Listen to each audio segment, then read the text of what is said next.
Welcome to another episode of Get Paid for Your Pad. And today we are joined by a marketing expert, Airbnb host in Mexico City, Mr. Martin El Chilangles. Did I pronounce that correctly? Yeah, pretty much you did. Yeah, well done. Your Spanish is getting better every time I hear from you. Thank you. I take that as a compliment. So Martin is one of our students in the Short-Term Rental Profit Academy, but he's also an inspiration to us because he runs an incredible business in Mexico City. And I think he has almost only 5-star reviews, or even like only 5-star reviews. Only 5-star reviews. That's right. Only over 5-star 100 reviews. Over 100 5-star reviews. You've never gotten a 4-star review. That's incredible. You're gonna have to let us know how you do that. Like, do you bribe your guests? Do you give them free tacos? I pretty much do bribe them. Yes. Sometimes that's the best way. Okay, cool. We'll get into that. But yeah, the topic of today's podcast is how we can apply certain marketing principles in our Airbnb hosting business. But also we want to hear from Martin how he ended up in Mexico City and his experiences with being an Airbnb host there. And of course, how he was able to get so many awesome reviews. And I know he's also applying a lot of marketing techniques like collecting emails, stuff like that. So we're going to dive in. But Martin, why don't you tell us first, how did you end up in Mexico City? I ended up in Mexico City. Basically, I did a degree at university, international business management with Spanish. And the third year at university was going to be in Spain. I'd already previously lived in Cuba, and I managed to persuade the head of my course that we should open up links with Latin America.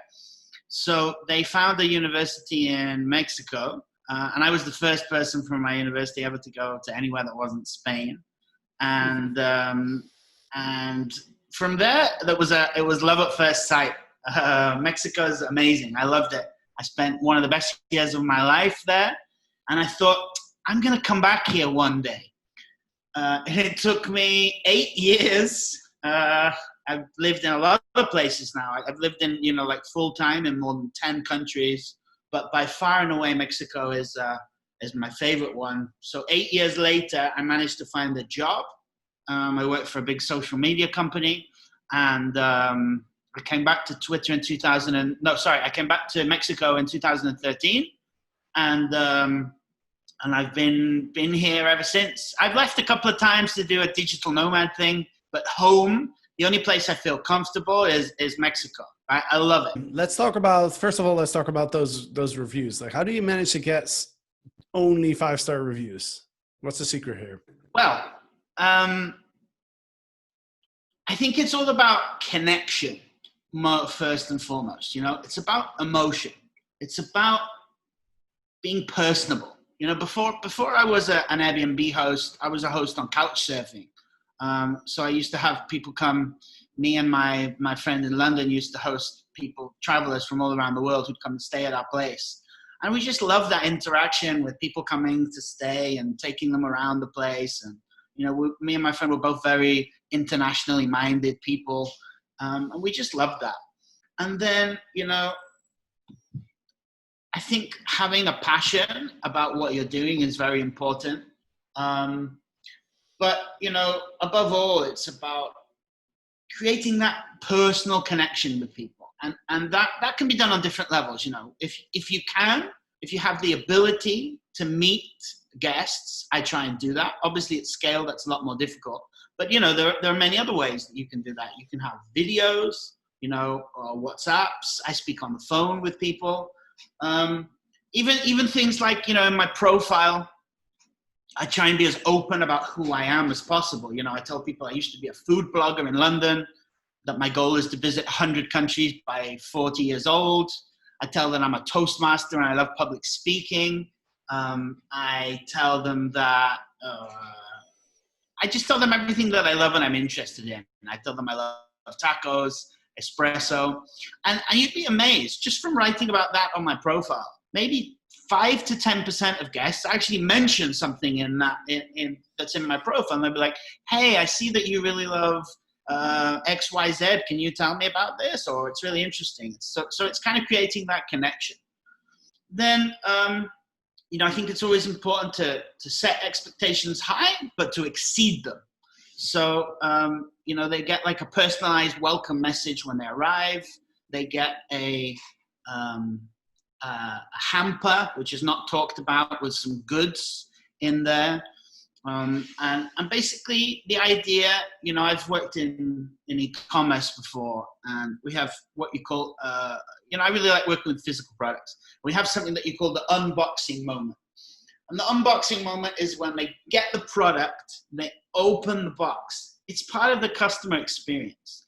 So I wanted to create something like that in my place. So, they come through the door, they have this beautiful message, they have this hamper, everything is very, placed specifically so that the very moment they come in, the first impression is, oh, wow, this place is great.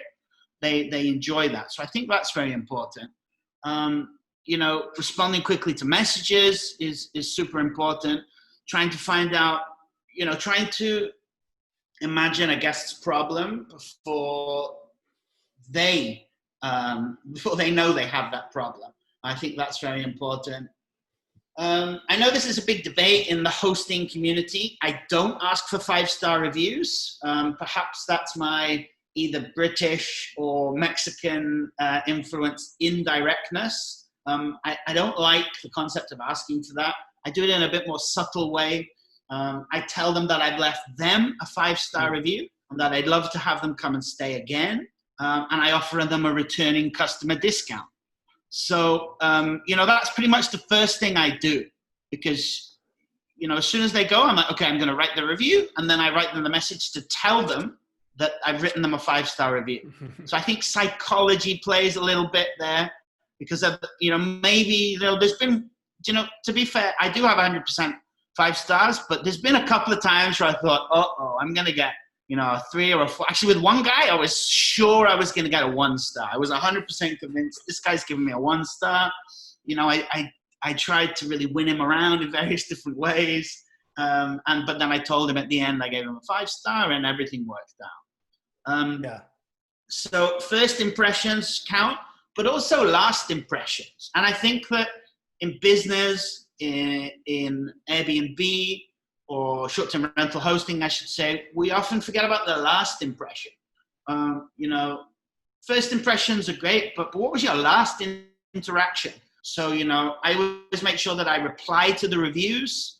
I try and shorten, just put 1 or 2 lines about what the highlight of their trip was. I'm writing it not just to them, but for future guests to look at. So creating a good first impression, a good last impression, I think are probably some of the most important parts to keeping a 5-star 100% record. Yeah, and just to summarize, because you talked about a lot of different things here, and there's a lot of good stuff in there, but let's just summarize this for a moment. So one of the principles you talked about was building a relationship with your guest, or connecting with your guest. And as you said, you can do that in a lot of ways. You write a lot on your profile, which is something that a lot of hosts overlook. And I guess they don't recognize the importance, because as an Airbnb guests are staying not just at an apartment, they're staying with a host, and the host is part of the experience, is part of the reason why people choose Airbnb. So the more they know about you and the more you offer, more information offered to connect with you as a host, the better. So it's about creating that relationship. You mentioned you can talk to people on the phone, WhatsApp, videos. These are all things that I've done as well to create that relationship. So that's one part, creating the relationship. And then the second part is over delivering, right? So when you deliver more than what they expect, then you're almost guaranteed to get a 5-star review, right? Now, of course, it's always possible that something goes wrong, depending on what experience you're offering and where you're located and stuff. Sometimes something doesn't work, right? And And one thing that I find really impressive about you is that you have every single one of your reviews is a 5 star. So I know sometimes something must have gone wrong. So you were able to, even when that happens, you were able, by creating that relationship and how you manage the situation, you must have been able to still make that person feel like you've done everything in your power to create the best experience possible. And I think when guests can really feel that you care and that you are trying to do your best to give them that experience, then they will forgive you for, when something isn't perfect. Okay. Yeah, I What are mean, your thoughts? absolutely. There's been times where I've had some really difficult experiences and some difficult guests, for sure. I mean, I remember one time I had this one specific guest who, from the day he arrived, no, from before. You know what? I should have known before. He was the only person that ever refused to send his ID or his email before. And then when he arrived, like, everything was wrong. Everything. It wasn't clean. Now, my cleaner is one of the best I've ever found in my life. 100% 5 stars on cleaning. In fact, like, probably 20% of the reviews actually write about how clean the place is. This place is spotless always. And he says it was dirty. He said the place was noisy. Now, Mexico City is a really noisy city. But, whether it's the guy selling tamales oaxaqueños in the street, whether it's the guy shouting, El gas! There's every kind of sound in Mexico City. But in my space, there's no noise. Like, it's one of the things that many people write about. It's one of the things that I love. It's in a really great, trendy neighborhood, but it's not noisy at all. It's fantastic. He said it was noisy. He could hear dogs. There's no dogs. I don't know what dogs he was hearing. And sometimes people just complain about everything. Maybe I'm sure it's like a self-esteem issue for themselves personally. But absolutely everything was wrong. And then he said, I couldn't get the oven off. And I'm like, okay. So we went out and we left the oven on with the door open. I'm like, this is a gas oven. I'm thinking, okay, this is probably pretty dangerous. But he gets back and then he's like, oh, I managed to turn the oven off, but now the gas is leaking. Quick help. So I'm like, oh no, right. So I rush over. I managed to call up the person on site. The security guards just come and turn it off. He just complained about everything, the toilet was wrong, blah, blah, blah, blah, blah, et cetera, et cetera. But here's the important point. On the final day, they blocked the toilet. And I'm like, okay, no one's ever blocked the toilet before, but I'm very sorry. I'll come over with a cleaner and a plumber. We're going to fix your toilet. I'm going to come over personally. I came over. I'm like, I'm really sorry about this situation. The plumber started. It was just a plunger. They just had to get a plunger and do that once. The cleaner came and was really going, oh, I'm really sorry, we were cleaning. And I went out to the local deli. I bought like $100 worth of food. I came back and I gave it to them. And you know what, though? I didn't give it to him. I gave it to his wife and his daughters. And his wife and his daughters, you could see in their face, actually one of them said to me, oh, you didn't have to do this. We know what he's like. And I'm like, oh, okay. And that was the one that I thought was going to be a 1-star. But I think the wife and the daughters persuaded him that he needs to give me a 5 stars. So it worked out well in the end.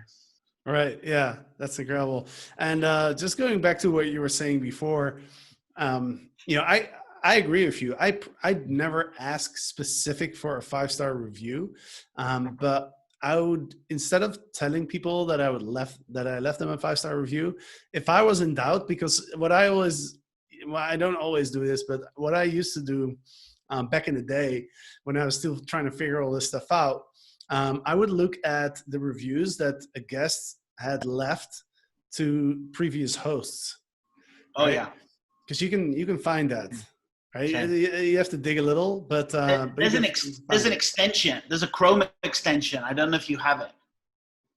I can't remember what it's called, but it's a Chrome extension where you instantly see every review that guest has given. It's awesome. Oh, wow. That's very useful. No, I used to just dig through and see where the guest had stayed and look at the the reviews that that guest has left. And that gives you kind of an idea of is this a guest who's a little a little a little critical? Do they leave a lot of 4-star reviews or not? And when I was in doubt, I would send on WhatsApp because I also use WhatsApp to communicate with my guests because you can do video, you can do audio messages, and all of that. But I would I would leave them a 5-star review, and then I'd take a photo with my phone, and then I would send that screenshot on WhatsApp. So not only would I tell the guest like, "Hey, I just left you a 5-star review. Thank you for staying. Would love to host you again in the future," and then I would send them the screenshot so they can actually see. It's kind of like almost like proof, not 100% proof, because you can go back, right? You can not confirm it, but it's it's a strong sign that I'm leaving a 5-star review. So, but I agree. Like that's where I draw the line. Like I don't want to actually go ahead and tell my guests like, hey, please leave me a 5-star review. I know a lot of hosts do that. For me, that's just kind of crossing the line. Because in the end of the day, they have to leave a review that they think is accurate. But I do let them know that I left them a 5-star review, especially if I'm a bit worried that they might leave me a 4-star review. And oftentimes it's not even that I think that they didn't like the experience. It's just that some people have a different valuation system in their head, right? Like some people, they think that 5 stars that's only for the Four Seasons and the Marriott, right? So in their mind, it's like, okay, well, like this was a pretty nice place and nothing wrong. So I'm going to give it a 3-star, right? Like a 3-star hotel, and they don't realize that that's pretty much a 1-star for us. So anyway, let's dive a little bit more into the marketing, because that's another thing I want to talk to you about. Can you share with us some marketing concepts and how you apply those concepts in your Airbnb business to get more bookings? It's a big question. I know it's a big question. You don't have to give all the secrets, just one or two. Okay, marketing 101. We'll take a couple of hours here. I mean, it's it's really important, first of all, to define what is marketing. I think a lot of people in the Airbnb space, but also in anything to do with online media, they don't fully understand the concept. Marketing is not advertising. Advertising is just one slice of the marketing pie.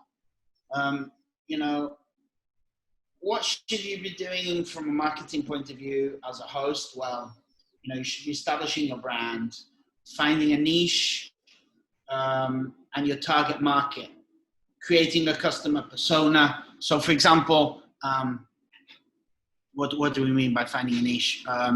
Like, is it business travelers? Is it luxury guests that are on holiday? I worked for a while with Coca-Cola, and one of the things that I was amazed by them was that how specific they get into their customer persona of each brand. So what's the difference between a Coke, a Diet Coke, and a Coke Zero?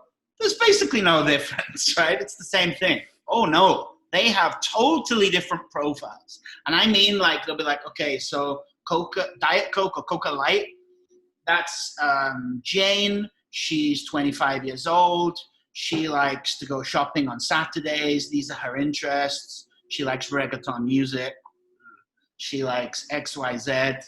And then, perhaps the Zero guy, that's more adventure sports. That's a male. He likes to go skateboarding. He likes surfing, etc., etc. So I think an important marketing concept is market research, and it's also focusing on your target market. It's much easier to sell anything, and this applies in all industries. When you know exactly who your target market is, when you know exactly who the persona is, you can sell to them in a much better way. So I decided that I wanted to go into luxury end.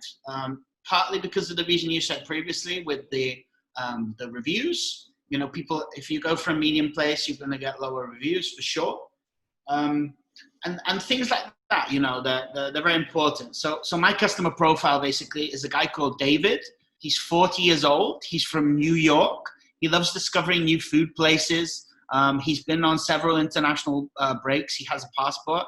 He's from the US. He's just a few hours flight away from Mexico City. He hasn't been before, or he may have been once, but he doesn't know the place well. He knows a few words of Spanish. And he loves tacos and discovering new places. He also likes drinking tequila. So when you have this in your head, you know, this means that I can make everything all around my product focused on what would David like? What does he want to do? But anyway, coming back to my main point about, you know, marketing versus advertising. Marketing is not just about sending out emails or tweets. It's doing market research. It's studying consumer behavior. It's SEM, it's SEO, it's content marketing, referral marketing. It's the customer journey. You know, the customer journey is really important. You know, for when you first get known, you need to have, you could always look at it like a funnel. It's, you know, you have awareness, consideration, could be like the inquiry, the booking, customer experience, and then at the bottom, post-stay. You know, it's just as important, the post-sales process, as it is, you know, before. So I think that's pretty important. And you have to bear in mind, you know, when you're going from one end to the other end, we're not just thinking about Airbnb here. We might be thinking about having our own direct website. What we want to do of each stage of the funnel is to go down one stage in the funnel. So what does that mean? Well, that means that the very first time somebody hears about me, awareness, I'm not trying to get them to book, right? I'm trying to get them to consider me. So I want to take them down. And now that's a different tactic. So these are like fundamental marketing concepts that really help with a business, and especially in what we're doing. What else? Not necessarily marketing, probably more strategic management. But Michael Porter's competitive advantage. You have cost versus differentiation. So, you know, what do you want to distinguish yourself on? What do you want to compete on? Do you want to compete on price? In which case, you don't have much wiggle room. You probably don't have money to give out a welcome hamper basket. You can't buy them a bottle of wine. Or do you want to compete on differentiation? And for me, you know, without a doubt, what I wanted to do was to give a big experience. You know, competing on cost is a zero-sum game. It's not something you want to do. It's a race to the bottom. Nobody wins. So, yeah, I think probably like a fundamental and important concept is about differentiation. It's find your USP, your unique selling point. What's your unique selling point? My very first Airbnb was a room. I rented out a room where I was living, and it was right by a place called the World Trade Center. So here in Mexico City. So I decided my customer persona there was very different. It was somebody who was coming to one of the big conferences or concerts. They were kind of split into two. So my profile photo was the World Trade Center. And, you know, I focused everything on that basically. So, yeah, I think there's millions of marketing concepts, and, you know, I have a tendency to talk too much sometimes, but those are probably some of the most basic ones. Well, yeah, we don't have to cover all of those, but I think one concept that you mentioned is extremely important, and it's something that I think most hosts don't do. And I think it's awesome that you actually created an avatar. You gave it a name, age, gender, like everything, right? And that's really, really good. I haven't gone that far. I've thought about like who's my typical client, and what's my unique selling point, and those things, like who's my audience. But to actually give it an avatar, to really build that avatar is a really good idea. And I think when people listen to this, they might think, well, but you don't only want to sell to that person, right? And at least that's a thought that I had before when I've thought about all this stuff, and I've built avatars for our educational company, right? For STR Legends and for Short-Term Rental Profit Academy. So I understand the concept of avatars. But one thing I wanted to clarify is, if you have David as your avatar and you just subscribe them, it doesn't mean that only the Davids are going to stay with you, right? What it means is that you're speaking specifically to that person, but you get bookings from other type of people as well. But by speaking to that one person, it's just, you make it very, very clear what your message is and what your offering is. Like, it's easier to understand for the client if you understand, if you really have a clear vision of who your client is, then the client is going to understand your product better as well, I think, right? Yeah, I mean, trying to appeal to everyone means you're going to appeal to no one. So exactly. It's really important to have that in mind. And I find that having a name, even I've drawn a picture. I'm not really good at drawing, but I have a picture of him. I have him in my head.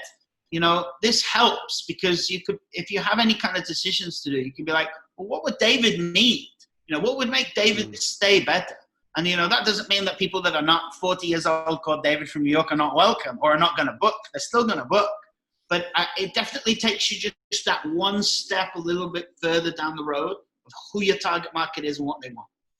Absolutely. I mean, for one thing, it forces you to make the shift from thinking about what you enjoy and what you think is enjoyable versus the guest, right? Because it's easier to come from your own perspective, and you think like, okay, well, I think it's cool to have this chair here, and I think it's cool to have this welcome gift. But if you really think about the client and put their needs first, then you might come to a different conclusion or a different idea, right? For sure. Cool, man. Well, that's really valuable. I mean, I would recommend every single host who's listening to this podcast, I would highly encourage, take an hour of your time, sit down and do what Martin did.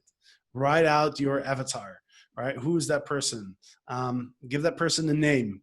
And then in all your communications, in your listing, in your photos, in the offering, the experience that you're offering, in everything, just think, what would that person like? What's the need of that person, right? And if you use that mindset to create your entire listing, your entire experience, then I'm pretty sure you're going to see some pretty good results from that. So it takes a little bit of time to do that, and it's like when I've built avatars in the past, it's not like, I don't find it super easy. I really have to sit down and really think about it. But if you do it, then it's really worth the investment in the long term, I think. So I highly want to encourage that to everybody. All right, man. Well, that was really valuable. There's some really core principles that we talked about that I think are extremely important. So I want to thank you for sharing your wisdom with us, and let people know, if they come to Mexico City, how can they find your listing? At the moment, if they were looking for via Airbnb, for example, they can go to airbnb.com/h/Condesa. That's where Condesa. That's a neighborhood, right? That's the pretty cool neighborhood. It's one of the best neighborhoods around. Yeah. I managed to get the personalized URL for that, which was quite good. Condesa. That's CONDESSA. So airbnb.com/h/Condesa, and we'll put up these links on the show note page on getpaidforyourpad.com. So go ahead and check that out. Definitely, I want to recommend check out Martin's listing, because it's a beautiful listing. So just by looking at it, I'm sure you'll be inspired. And check out his reviews. His 5.0 reviews scores on every single aspect of his ratings, which is pretty incredible. So Martin, thank you so much for joining, and thanks for being a active member in our Short-Term Rental Profit Academy as well. It's been a pleasure working with you. No, thank you for having me. You've been an inspiration and a great help on my journey. So I appreciate it very much. Just before you do, I was going to say, I had some good stuff that I thought about for when you were asking me about people buying from emotion. I don't know if we can fit one more question in. Yeah, we can probably squeeze that in. Yeah, go for it. I'll try and be succinct, but if you want to ask me like something about buying with emotions. So Martin, thanks for joining. This was really awesome. And to the listeners, go and check out the show notes at getpaidforyourpet.com.